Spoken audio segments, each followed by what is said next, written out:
안녕하세요. 오늘 저와 함께 교제할 성경 본문 말씀은 사사기 7장과 그리고 사사기 8장입니다. 사사 기드온을 주인공으로 해서 미디안 연합군과 전쟁하는 내용이 이 주 내용입니다. 근데 저는 평소에 이 부분을 묵상하면서 그냥 이렇게 단지 어떤 전쟁 영웅에 대한 이야기, 그리고 전쟁하는 모습이 그냥 전체 내용을 다루고 있는 거라는 생각으로 이렇게 가볍게 읽고 넘어갔었는데, 이번에 오늘 이 시간을 준비하면서 이 7장, 8장 말씀 속에 하나님께서 저에게 그동안에 참 잘못된 삶이라든가 뭐 그런 교훈 받고, 그리고 제가 또 책망 받을 만한 그런 하나님의 말씀들이 참 많구나 라는 생각을 하게 되었습니다. 본문을 통해서 기드온의 삶과 그리고 하나님께서 주시는 교훈에 대해서 상고해 보기를 원합니다. 본문 들어가기 전에 기드온이 활동했던 어떤 그 시대가 어느 때쯤이고, 그리고 기드온이 활약했던, 이스라엘에서 활약했던 그 지역이 개략적으로 어느 지역이 이제 해당되는지 간단하게 그림을 통해서 살펴보고 본문을 함께 하도록 하겠습니다. 그림 1번 보시면은요, 그때 당시 출애굽 시기하고 그리고 사울이 왕이 되기까지의 그 사이, 계략적으로 300에서 350년 이 기간이 이제 사사들이 활동했던 시기인데요. 사사가 운니엘부터 시작해가지고 저희가 지난 시간까지 드보라까지 이 4명의 사사의 활동을 살펴보았는데, 오늘은 기드온에 대해서 살펴볼 예정입니다. 기드온은 BC 1169년에서 1129년 약 40년간 활동했던 사사인데, 이 시기가 대략적으로 사사 전체 활동 기간에 한 중간 정도 되더라고요. 그래서 5번째 성경 본문에서 나오는 5번째 사사인 기드온에 대해서 오늘 함께 살펴보겠는데요. 기드온이 활동했던 이스라엘의 지역은요, 이스라엘 지도에서 보면은 갈릴리 호수 왼쪽 아래에 아셀 지파와 납달리 지파와 스불론 지파와 그리고 이사갈 지파, 그리고 므낫세 지파에 가까운 그 지역이 이제 주요 활동이었고요. 사사기 6장에 보면은 미디안과 아말렉 동방 사람이 처음 이 블레셋 지역에 있는 가사를 먼저 괴롭혔던 것으로 나오죠. 이방 민족들이 이제 사사기 3장 2절에 보면은 이스라엘 자손의 세대 중에 전쟁을 알지 못하는 자들에게 그것을 가르쳐 알게 하려 하사 남겨두신 이방 민족들이라고 이제 하나님께서 성경에 그렇게 기록하셨는데, 이스라엘 주변에는 참 많은 이방 민족들이 있어요. 맨 왼쪽에 좌측부터 시계 반대 방향으로 이렇게 좀 보시면은요, 블레셋이 있죠, 그죠? 블레셋 많이 들어본 민족의 이름이죠, 그죠? 그리고 블레셋이 있고, 그 사해 왼쪽, 사해 기준으로 남서쪽에 해당되는 아말렉이 있고요. 그리고 사해 바로 남쪽에 에돔이 있습니다. 그리고 사해 우측에 모압, 그리고 그 위쪽에 암몬, 그리고 갈릴리 호수의 우측에서부터 북동쪽에 바산이라는 이제 이방 민족이 있습니다. 구약 성경을 읽다 보면 이런 이방 민족들의 이름이 많이 나오잖아요, 그죠? 좀 헷갈리기도 하는데 앞자를 이 지명의 이 이름의 민족 이름의 첫 자를 따서 기억하면은 방금 그 시계 반대 방향으로부터 위치한 그 민족들의 위치를 잃어버리지 않을 것 같아요. 그래서 불하고 아에잖아요, 그죠? 불 아래 모아 바 이렇게 해서 외우면은 블레셋, 아말렉, 에돔, 모압, 암몬, 바사 이렇게 잃어버리지 않고 저희들이 기억할 수 있을 것 같고요. 그리고 미디안은 사실은 이 이스라엘의 주변의 이방 민족은 아니고 사실은 사해 남쪽 먼 아라비아 광야의 넓은 지역을 무대로 해서 생활했던 유목민이에요. 근데 이때 기드온과 이 사사 시대 때 이스라엘에게 굉장히 이스라엘을 굉장히 위협을 가했던 그런 이방 민족입니다. 그 미디안이 이 동방의 사람들이라고 나와 있는데 아마 에돔이나 모압 또는 암몬 국가와 연합을 했던 것으로 보입니다. 그 민족들과 연합해서 처음에는 가사, 그 다음에 나중에는 그 북쪽, 지금의 그 기드온이 활동했던 그 지역에까지 올라와서 이스라엘을 괴롭혔습니다. 그렇게 해서 모래산 앞골짜기 하롯셈 여기에 진을 쳤고요. 그리고 전쟁이 일어나면서 이제 그 에브라임과 갓지파 그 사이에 요단강을 건너서 아마 올라왔던 반대 방향 분우엘과 욕부와 그리고 갈골 지방까지 그 지방으로 도망하면서 전쟁이 있었던 내용이 이 7장 8장 7장 8장에서 기록하고 있는 기드온의 활약 지역입니다. 본문을 그럼 살펴보도록 하겠는데요. 6장 기드온이 6장부터 기드온의 내용을 다루고 있기 때문에 그냥 6장은 간단하게 좀 내용 요약하는 형식으로 좀 소개를 하고 넘어가겠습니다. 6장 1절부터 6절까지 이스라엘 민족의 그 현실이 소개되고 있습니다. 미디안 공격으로 굉장히 궁핍한 상태인데요. 여러 가지 배경을 저희들이 알아볼 수가 있는데 정치적으로는 지도자가 없다라는 것, 그리고 사회 경제적으로 굉장히 가난과 고난으로 혼란한 상태였다는 것, 그리고 종교적으로는 극도의 불신앙 상태였다라는 것을 우리가 이 1절부터 6절까지의 내용을 통해서 알 수가 있습니다. 그리고 7절부터 40절까지 이 므낫세 사람 기드온이 이제 하나님으로부터 사사로 부름 받아서 세워지는 그 과정이 나와 있고요. 그리고 이제 7장 8장에서 이제 본문에 해당되는 전쟁이 일어나는 내용을 담고 있습니다.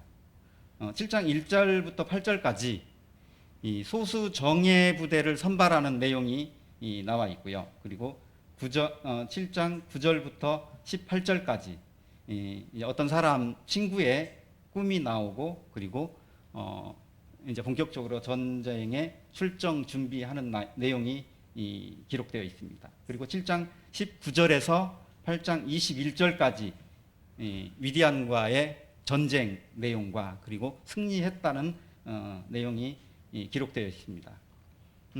그리고 8장 22절부터 마지막 35절까지 전쟁이 끝나고 기드온의 삶에 대해서 그리고 그가 죽은 이후에 이스라엘 민족의 상태에 대해서 기록하고 있습니다.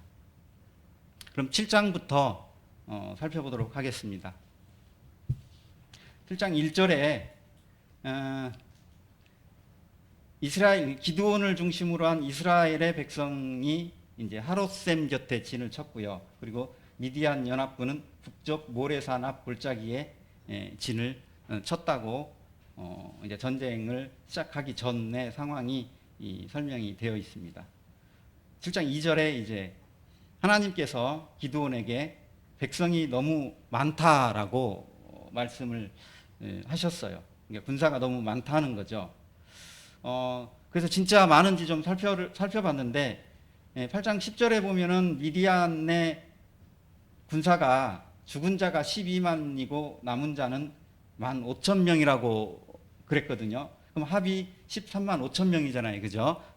미디안의 연합군은 13만 5천 명이고 이스라엘의 수는 7장 3절에 돌아간 사람이 2만 2천 명, 남은 자가 10,000명. 그러면 합하면은 3만 2천 명이죠. 그죠? 사실 이 숫자만으로 사실 비교가 안 될 만큼 이스라엘에게 열세인데 하나님은 백성이 너무 많다고 하셨어요.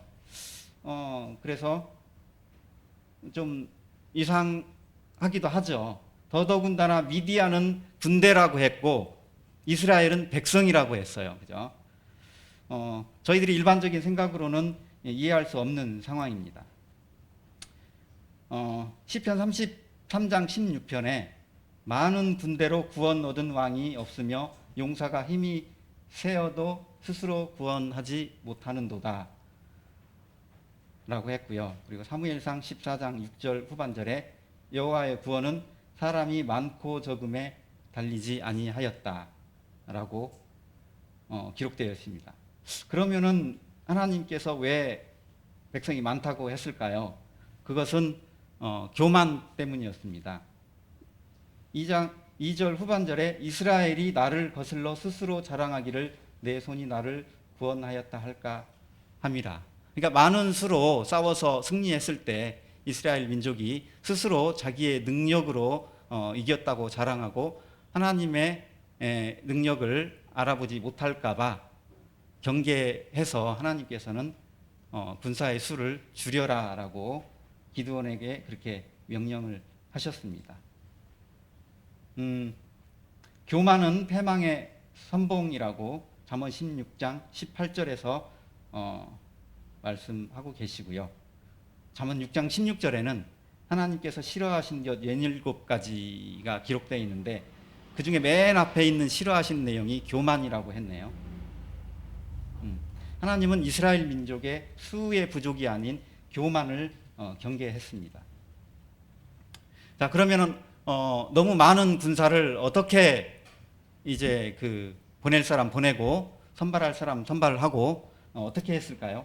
7장 3절에 첫 번째 두려워 떠는 자를 돌려보내라고 하나님께서 기드온에게 명령을 하셨는데 전쟁에서 두려움은 최대 적이죠. 그죠? 그렇게 해서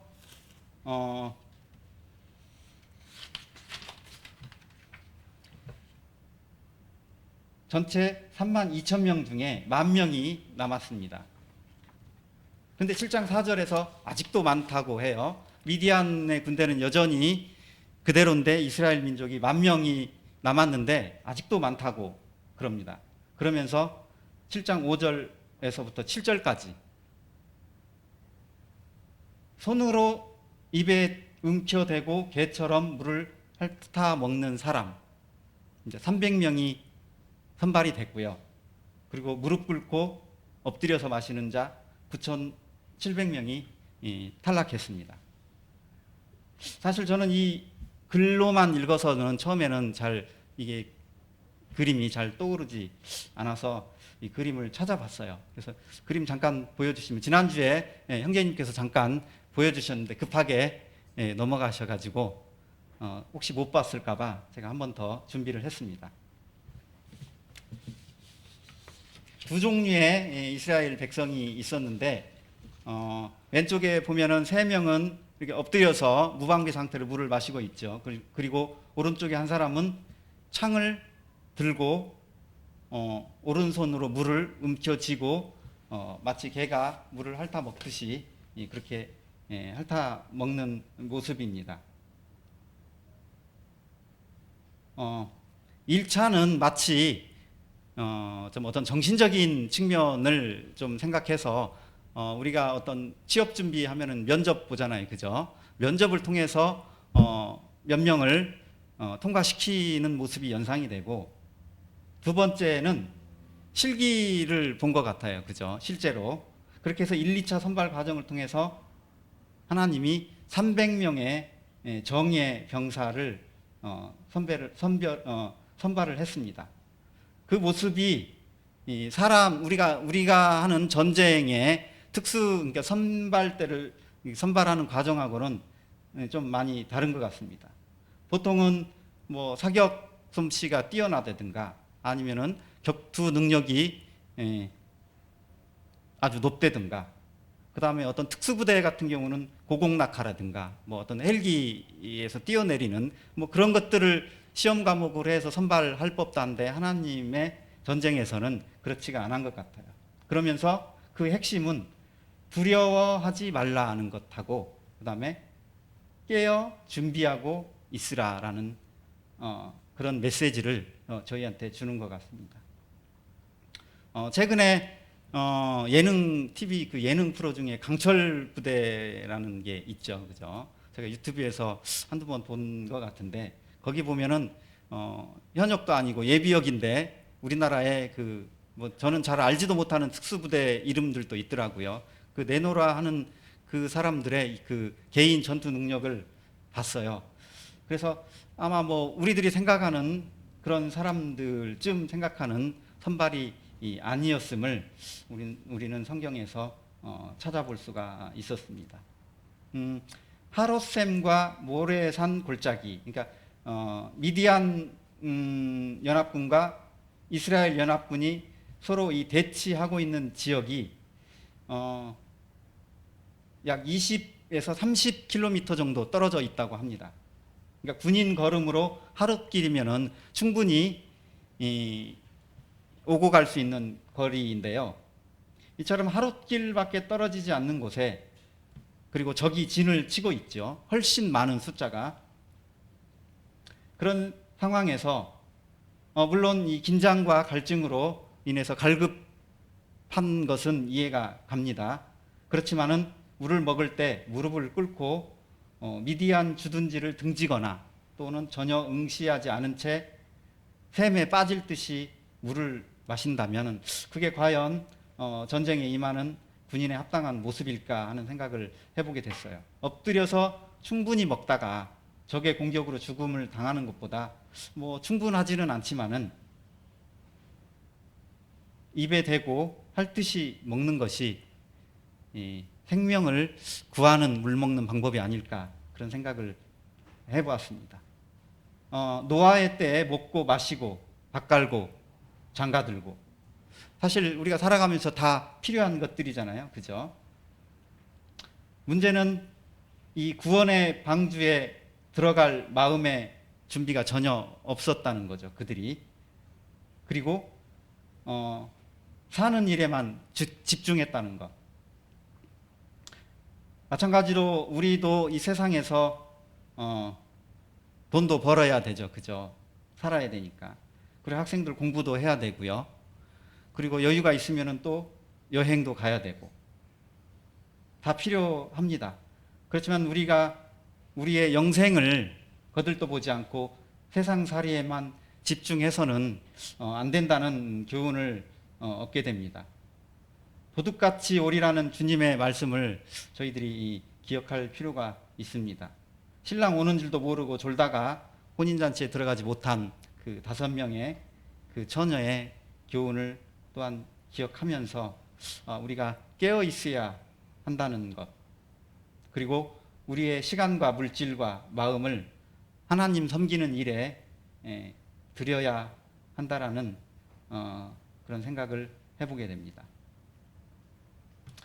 7장 12절에 미디안 수가 메뚜기의 많은 수와 같고 낙타의 수가 해변의 모래와 많음 같다라고 했는데요. 13만 5천 명에 비해 300명만 남아있는 기드온이 얼마나 두려웠을까 하는 그 마음을 엿볼 수가 있는 것 같습니다.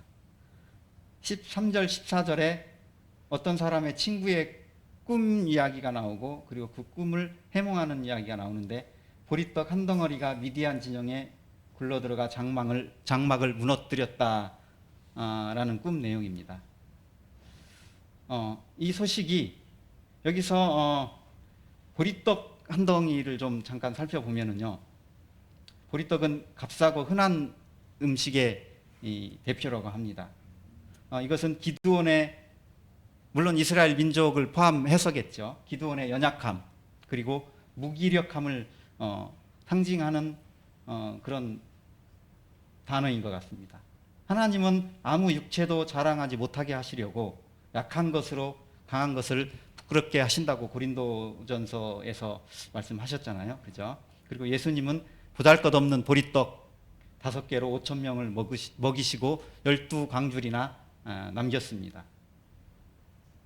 이 보리떡이, 그런 보잘것없는 보리떡 한 덩어리가 미디안 진영에 들어가서 장막을 무너뜨렸다는 그 꿈 소식을 들었을 때 기드온의 그 두려움과 그리고 그 불안함은 없어지지 않았을까. 그래서 15절에서 기드온이 이 경배를 드렸다라고 기록하고 있습니다. 19절 21절입니다. 이경에 나팔을 불고 횃불을 들고 여호와와 기드온의 칼이다라고 소리치자 그 미디안 진영에서 그들끼리 서로 칼로 치며 도망하였다라고 기록하고 있습니다. 이경은 유대인의 그 시간 개념으로 봤을 때 10시부터 그 다음 새벽 2시에 해당하는 사이인데, 그러니까 그 전혀 예상치 못한 시간에 300명의 용사가 기습을 했습니다. 나팔을 불고 항아리에 횃불을 숨겼다가 항아리를 깨뜨려 횃불을 들고 소리를 질렀다는 건데요. 근데 사실 이게 뭐 칼 들고 창 들고 갑자기 들어가서 찔러서 죽였다라는 것도 아니고 전쟁을 그렇게 했다는 거예요.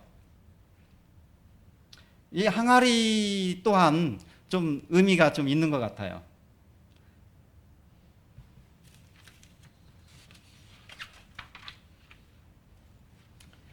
항아리는 보잘것없는 것, 그리고 나약한 사람의 육체를 의미하고 있고요. 그리고 성령은, 횃불은 성령 그리고 하나님의 능력을 의미하고 있다고 저희들이 분별할 수가 있을 것 같아요. 전체적인 앞뒤 내용을 살펴봐도 그렇습니다. 그리고 항아리가 깨져야 횃불이 드러나잖아요. 왜냐하면 항아리 속에 횃불을 감춰갖고 갔다가 나중에는 항아리를 깨고 횃불을 들고 소리를 쳤다고 했기 때문에 여기에서 저희들이 알 수 있는 것처럼 이 항아리는 우리의 나약한 육신을 의미하고, 이 우리의 나약한 육신이 깨어지고 부서져야 그 안에 있는 하나님의 능력이 드러난다라는 것, 그리고 하나님께서 그 역할을 할 수 있다라는 것을 생각할 수가 있습니다. 고린도후서 4장 7절에 우리가 이 보배를 질그릇에 가졌으니 이는 심히 큰 능력은 하나님께 있고 우리에게 있지 아니함을 알게 하려 함이라. 우리는 질그릇이고 우리 안에 있는 보배는 예수 그리스도를 의미한다고 할 수가 있겠습니다. 우리의 삶이 나의 육신의 생각이나 내가 주인 되고자 하는 마음을 버릴 때 비로소 내 안에 성령을 통한 하나님의 능력이 우리의 삶 가운데 역사하신다는 사실을 묵상하게 됩니다. 7장 23절에 300명으로 기습을 했는데 7장 23절에 보니까 다시 납달리, 아셀, 므낫세가 부름을 받아서 추격을 했다고 그렇게 나와 있어요. 그러자 미디안이 남쪽으로 도망했습니다. 그리고 7장 24절에서는 상대적으로 남쪽에 있는 에브라임이 요단 수로를 먼저 점령을 해서 미디안을 물리치고 두 방백 오렙과 스웹을 사로잡아 죽였다라고 기록하고 있습니다. 기습은 300명의 소수 정예로 하고, 그리고 공격은 뒤에서 추격하고 예상 도주로를 미리 점령해서 앞에서 협공하고, 그리고 이제 그 뒤에 8장에서 보면은 다시 추격할 때 다시 또 소수 정예 300개 용사로 추격을 하거든요. 그 모습은 어쩌면은 장기전을 생각하고 기동성을 위해서는 많은 숫자보다 적은 숫자가 훨씬 더 유리하리라는 그런 생각이었던 것 같습니다. 그래서 하나님은 다 생각이 있으시구나. 전쟁을 하면서 이런 아주 그 디테일한 작전을 통해서 전쟁을 수행하시는구나 하는 생각을 하게 됐습니다. 성도님들, 우리는 다 믿음 안에 있는 성도잖아요. 그죠? 믿음 안에 있는 성도에게는 옳은 것을 하고자 하는 소원, 즉 성령의 능력이라고 할 수 있는 그 소원이 있고요. 또 반대로 나쁜 것을 하도록 유혹하는 욕망, 즉 육신의 생각이라고 할 수 있는데 그 욕망이 서로 끊임없이 싸움을 합니다. 갈라디아서 5장 17절에 육체의 소욕은 성령을 거스리고 성령은 육체를 거스르나니 이 둘이 서로 대적함으로 너희가 원하는 것을 하지 못하게 하려 합니다 라고 말씀하고 계십니다. 제가 이 얘기를 하는 것은 이 전쟁, 이 본문은 실제 전쟁을 했지만 우리가 이런 전쟁이라는 이 본문을 통해서 우리는 어떤 교훈을 얻어야 할까라고 제가 좀 깊이 묵상하는 가운데 우리에게는 어떤 그 영적인 싸움이 있구나라는 그런 생각을 가지고 좀 내용을 정리를 했습니다. 우리는 거듭날 때 하나님으로부터 은혜로 받은 생명인 새 생명, 새 성품이라고도 하고요. 그리고 새로운 피조물이라고도 하죠. 고린도후서 5장 17절. 그리고 에베소 4장 24절에서는 새 사람이라고도 합니다. 우리는 그러한 것들을 생명으로 받았습니다. 그렇지만은 우리에게는 아담으로부터 물려받은 죄의 본성, 즉 옛 성품이라고도 하고요. 에베소서 4장 22절과 골로새서 3장 9절에서는 옛사람이라고도 합니다. 그런 죄의 본성이 여전히 남아 있습니다. 왜냐하면 우리는 분명 구원을 받았지만 우리의 죄의 본성까지 다 구원을 받은 것이 아니기 때문입니다. 그래서 옛 성품은 제거되지도 않고 개선되지도 않는다라고 사도 바울이 로마서 7장 15절부터 25절까지 그렇게 기록하고 있습니다. 그래서 이 두 성품 사이에서는 우리가 각자가 스스로 인식할 수 있을 정도로 가능한 그 싸움이 끊임없이 일어나고 있습니다. 우리는 구원받았는데 죄의 본성이 계속 우리에게 싸움을 걸어올 때 그러면은 우리는 어떻게 해야 할까요? 새 성품은 하나님의 능력을 힘입어 옛 성품을 지배해야 합니다. 갈라디아서 5장 24절에 그리스도 예수의 사람들은 육체와 함께 그 정욕과 탐심을 십자가에 못 박았다고 이미 우리는 사실은 육체의 정욕과 탐심을 십자가에 못 박은 사람들입니다. 5장 16절에 내가 이르노니 너희는 성령을 따라 행하라. 우리는 성령을 따라서 행해야 하는 거고요. 5장 25절에 성령으로 행할지니라고 하고 있습니다. 22절에서 25절까지 오직 성령의 열매는 사랑과 희락과 화평과 오래 참음과 자비와 양선과 충성과 온유와 절제니 이 같은 것을 금할 법이 없느니라. 우리 삶의 모든 면에서 새 성품을 키워야 하는데 하나님의 말씀의 양식을 새 성품에 먹이고 그리고 기도로 물을 주는 방법으로 새 성품은 키워야 하고 그 다음에 옛 성품은 무력화 시켜야 하는데 이 또한 하나님의 말씀의 무기로 무력화 해야 합니다.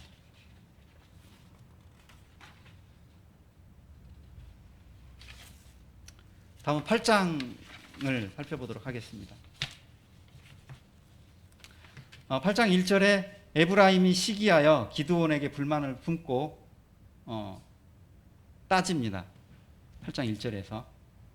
그래서 다툼이 이제 일어났습니다. 아직 전쟁이 사실 끝나지 않았죠. 그죠? 전쟁이 끝나지 않았는데 그런 다툼이 일어났습니다. 이 말은 전쟁 중에 아군, 그러니까 내부에 분열이 생겼다라는 의미인데 굉장히 위기 상황입니다. 요셉의 그러니까 기드온은 므낫세 지파고 형제인 에브라임이 이제 그 불만을 얘기한 거잖아요. 므낫세는 형이고 에브라임은 동생입니다. 창세기 48장 1절에서 20절에 보면은 그 할아버지 야곱이 두 손자를 이렇게 양자로 삼는 부분이 나오죠. 그러니까 레위 지파 대신에 12지파를 형성하기 위해서 손자를 양자 삼아서 다시 또 12지파가 되게 하는 그 모습이 나오는데 그때 동생 에브라임에게 장자의 축복을 내립니다. 그래서 후에 에브라임이 굉장히 그 축복대로 강성하게 되고 나중에 북이스라엘의 10지파의 중심 세력으로 자리 잡게 되죠. 출애굽 이후에 가나안의 정복 전쟁을 통해서 아마도 여호수아를 배출했다는 자부심이 있었던 것 같습니다.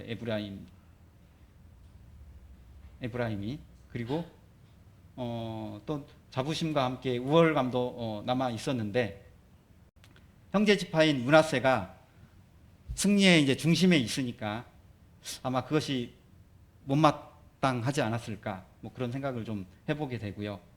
그리고 연합작전을 해서 그 두 방백을 에브라임에서 사로잡아서 죽였잖아요. 그래서 자기의 어떤 전쟁에서 공로에 대한 어떤 그런 그 대접 뭐 그런 것들이 이루어지지 않은 것에 대해서 좀 불만이 있었던 것 같아요. 좀 어떻게 보면은 민족 전체의 이익보다는 개인 지파의 사사로운 욕심을 채우고자 했었던 것 같습니다. 전쟁에서 이러한 모습은 군사들의 사기를 굉장히 저하시킬 뿐만 아니라 전투력의 손실로 이제 이어지게 되죠. 우리는 하나님의 일을 할 때 종종 말로는 하나님을 섬긴다 하고요. 그리고 그렇게 하면서 뭔가 어떤 그 대가, 자기가 성도를 섬기고 교회를 위해서 이 일을 한 것에 대해서 뭔가 대우를 받지 못하면은 좀 불만을 말할 때가 사실 저에게도 그런 생각들이 가끔 들기도 하는데 그런 모습들이 있는 것 같습니다. 그렇지만 그것은 어떻게 보면은 진실로 하나님을 섬기는 그런 모습은 아닌 것 같습니다. 세상 사람들과 똑같은 모습이잖아요. 그죠? 자기가 뭔가를 하고 그거에 대한 이 땅에서의 정당한 대가를 받고자 하는 것. 우리의 모습이 그렇다면 세상 사람들과 다를 게 뭐가 있을까요?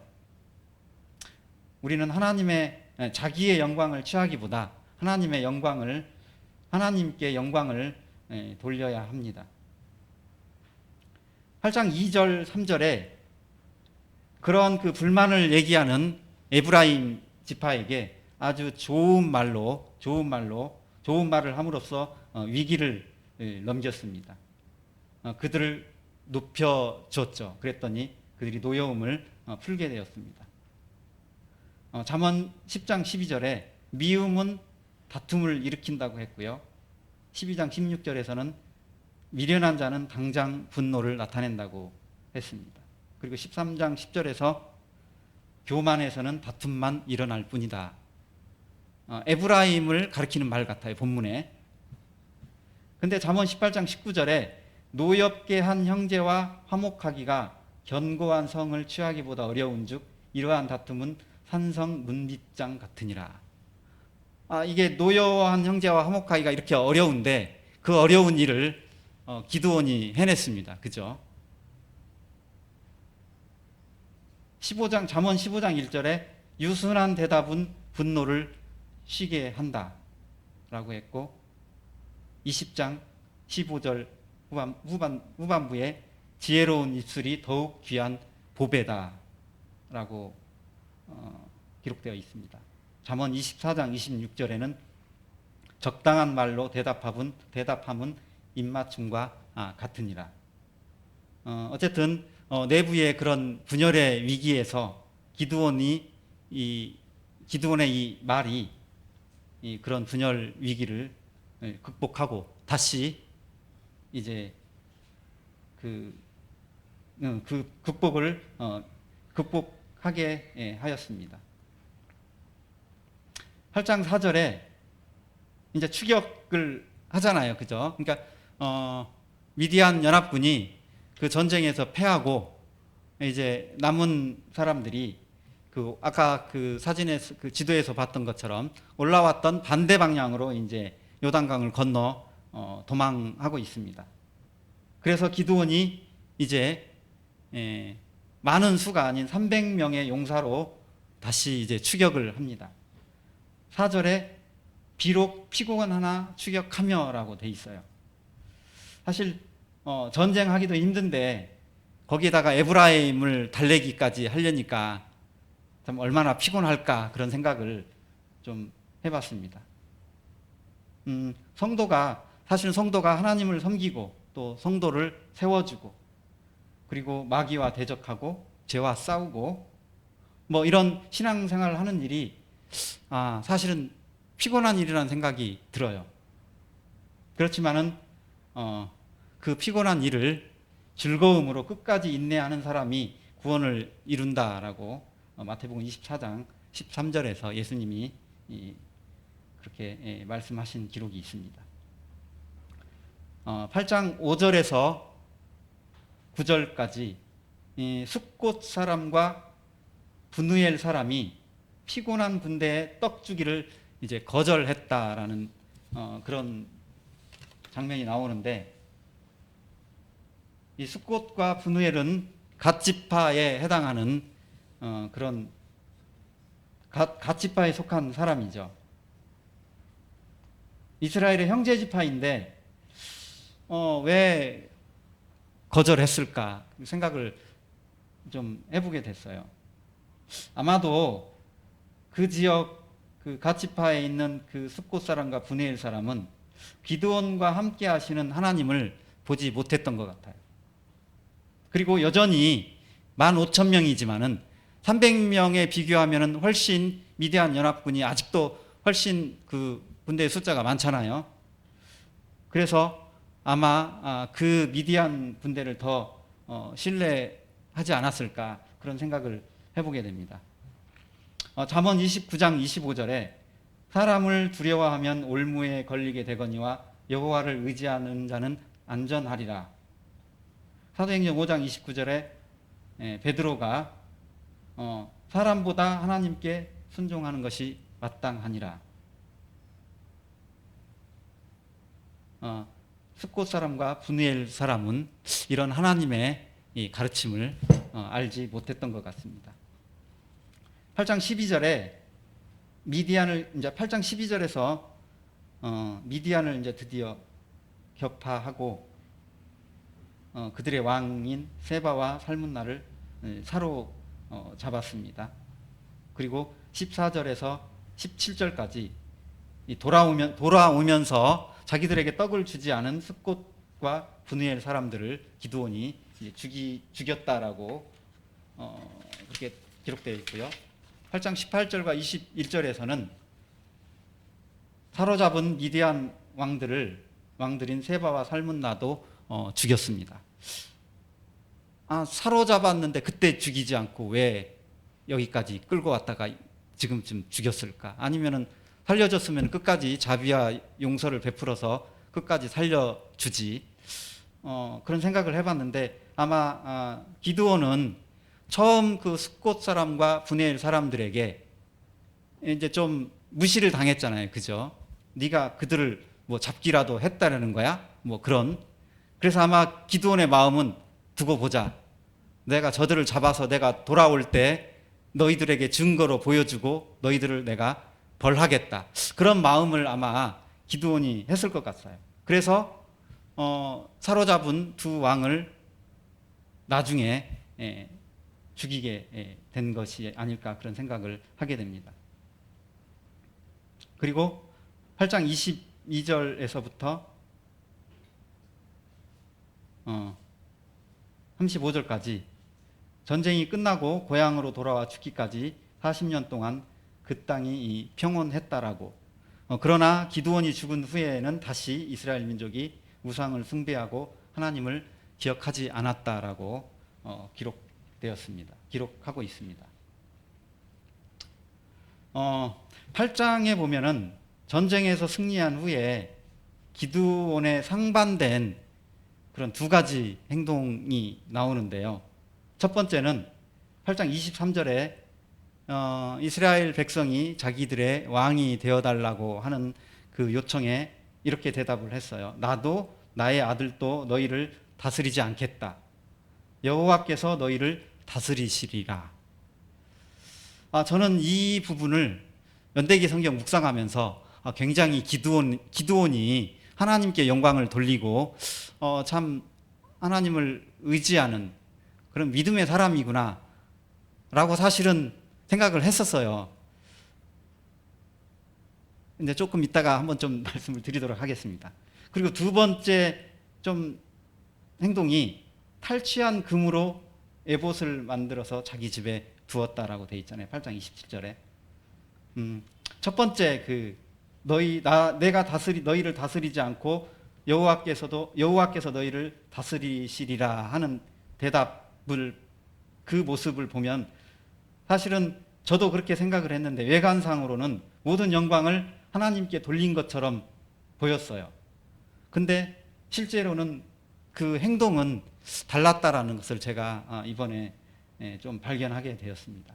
20절에 종이나 부하가 그러니까 그 사로잡은 왕들을 죽일 때 종이나 부하를 통해서 죽이지 않고 맏아들 여델에게 직접 죽이도록 했는데 사실 여델이 좀 어렸던 것 같아요. 그래서 죽이지 못했죠, 그죠? 그때 당시에 어떤 왕들의 공통적인 특징 중에 하나가 전쟁에서 승리를 했을 때 그 아들에게 어떤 중요한 일을 이렇게 맡겨서 공을 세우게 함으로써 아들의 이 권위도 세우고 그리고 후에 후계자를 삼도록 하는 게 어떤 그 왕들의 특징이라고 합니다. 즉 이 행동 속에는 겉으로 드러나지는 않았지만은 이 자기가 왕이고 아들에게 왕을 물려주겠다라는 기드온의 생각이 들어있지 않았을까 하는 생각을 하게 됩니다. 그리고 30절에 보면은 아내가 많았고 아들이 70명이나 됐다고 그랬어요. 이 또한 왕과 같은 부와 명예를 기드온이 누렸음을 알 수가 있습니다.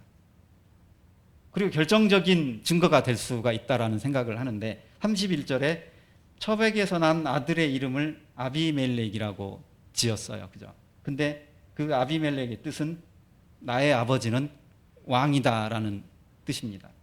그러니까 아들의 이름이 나의 아버지는 왕이다. 그러면 자기는 뭐가 되는 거예요? 왕이 되는 거잖아요. 그죠? 그 밖에도 아까 잠깐 말씀드린 스콧 분이엘 사람들을 징벌하는 과정과 미디안 왕들을 복수하는 그 과정들에서 다윗의 모습과는 아주 비교되는, 그러니까 하나님께 전혀 묻지 않고 자기 뜻대로 모든 것을 판단하고 그 행동하는 그런 모습들을 통해서 기브온이 겉으로는 나는 왕이 되지 않겠다. 하나님께서 너희들을 다스리시리라라고 고백을 했지만 실질적으로 행동에서는 그렇지 않았음을 알게 되었습니다. 이와 같이 입으로만 하나님께 다스리라고 했을 뿐 실제로는 자기가 왕이 되어 행동을 한 것이죠. 나중에 9장에 가면은요, 아비멜렉이 어쩌면 아버지한테 배웠던 것 같아요. 그죠? 그래서 실제로 형제 70명 중에 한 명 빼고 69명을 다 죽였어요. 그리고 자기가 왕이 된 모습이 나옵니다.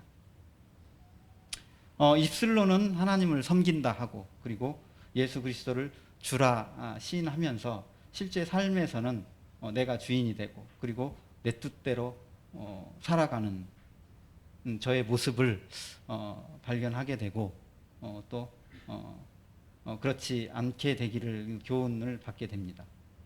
자, 두 번째 모습인데요. 에봇을 만들어서 자기 집에 두었어요. 기드온이. 에봇은 다 아시겠지만은 제사장이 입는 옷이죠, 그죠? 그리고 특별히 대제사장의 에봇에는 가슴에 이제 흉패가 있는데 그 흉패 안에는 우림과 둠밈이라는 것이 있는데 이것은 대제사장이 하나님의 뜻을 물을 때 사용했던 도구라고 합니다. 근데 그러한 에봇을 기드온이 만들었어요. 그때 당시에 성막은 실로에 있었고 어떤 예배나 또는 그런 하나님께 뭔가 물을 일이 있으면 실로에 가야 했었는데 기드온이 성막에 있는 실로로 가지 않고 자기 초소에 자기가 제사장이 되어서 하나님의 뜻을 알아보겠다라는 어떤 그런 의도가 있지 않았을까 하는 생각을 하게 합니다.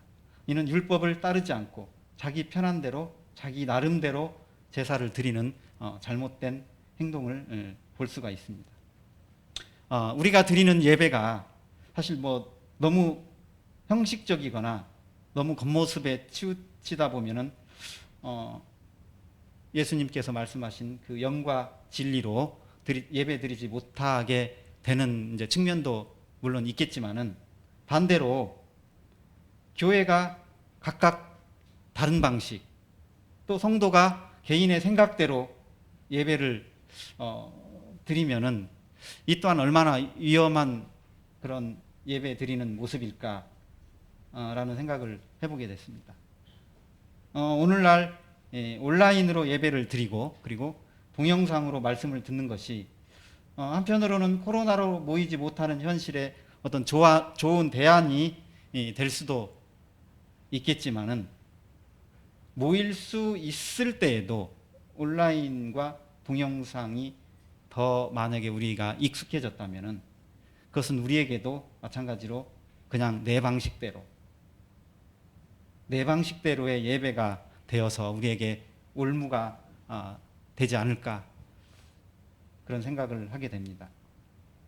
제가 수요 집회에 이제 저의 이제 똑같은 모습을 제가 좀 간증으로 수요 집회에 참여하게 되면은 좀 강남에서 지하철 타고 회사가 또 뭐 6시 퇴근 시간에 바로 끝나는 회사가 아니다 보니까 좀 많이 늦기도 해요. 예전에 보면은 뭐 8시 훨씬 넘어서 8시 반에 교회에 오기도 하고 그래서 그래도 예전에는 그래도 성도 얼굴이라도 볼 수 있고 말씀을 끝까지 듣지 못해도 그런 생각이 있어서 끝나면은 웬만하면은 교회를 왔는데 요즘은 지금 가면은 이제 시간을 계산을 하는 거예요. 지금 가면은 뭐 말씀도 다 끝나고 차라리 영상으로 다 중계를 해주는데 그냥 그거를 보고 들으면은 더 유익한 게 아닌가라는 그런 생각이 사실 몇 번 들었어요. 그래가지고 좀 늦었다 싶으면은 수요 집회에 참석하지 못한 경우가 저에게도 많이 있었거든요. 이 부분을 이렇게 묵상하면서 나에게도 이러한 모습이 있었구나. 그냥 내 편한 대로, 내 생각대로 예배를 드리는 모습이 아닌가 그런 교훈을 제가 받게 되었습니다. 좀 정리를 좀 해보겠는데요. 마무리를 좀 해보겠습니다. 6장부터 7장, 8장까지 좀 주제의 말씀이라고 생각되는 부분이 제가 6장 6절 말씀인데요. 제가 한번 읽어보도록 하겠습니다. 이스라엘이 미디안으로 말미암아 궁핍함이 심한지라 이에 이스라엘 자손이 여호와께 부르짖었더라. 그리고 또 한 말씀이 8장 34절인데요. 이스라엘 자손이 주위의 모든 원수들의 손에서 자기들을 건져내신 여호와 자기들의 하나님을 기억하지 아니하며. 그러니까 앞부분에서는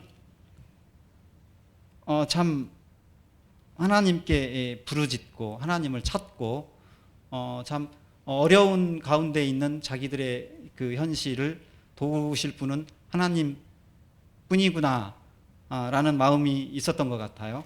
근데 8장에서는 하나님을 기억하지도 아니하였다라고 했습니다.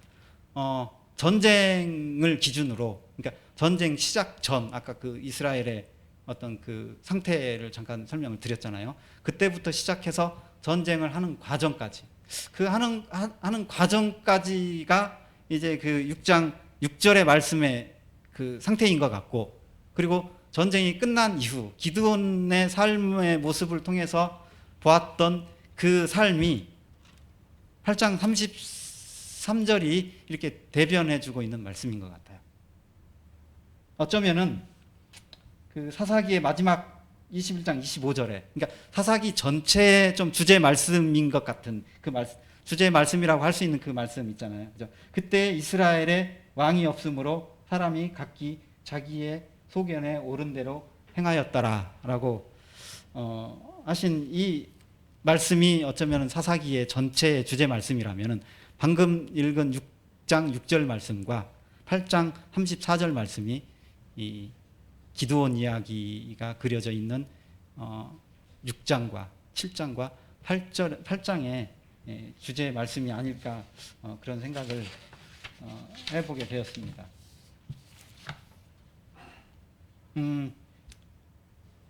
전쟁 전에는 극심한 고난에 이스라엘과 기드온이 낮아질 대로 낮아져서 하나님을 찾을 수밖에 없었고, 기드온이 하나님으로부터 사사로 부르심을 받았을 때 얼마나 그 겸손했는지,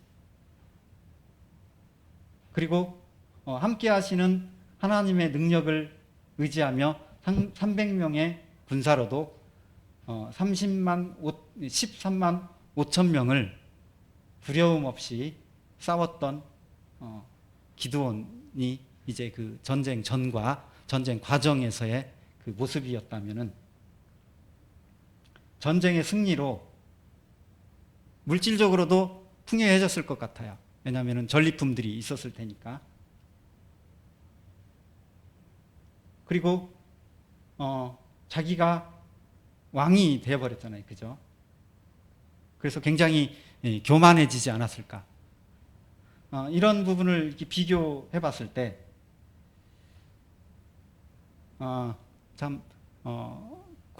비록 고난이 우리에게는 굉장히 힘든 삶이어서 오지 않았으면 하는 생각이 사실은 있지만은, 그래도 그 고난이 있을 때 우리가 하나님을 찾게 되고, 반대로 우리가 어떤 풍요로워지고, 정신적으로나 육체적으로나 그리고 물질적으로나 풍부해졌을 때 오히려 교만해져서 하나님을 알아보지 못하는 그런 것이 이 사사기 6장에서 8절까지의 저희들에게 크게 교훈을 주는 모습인 것 같습니다.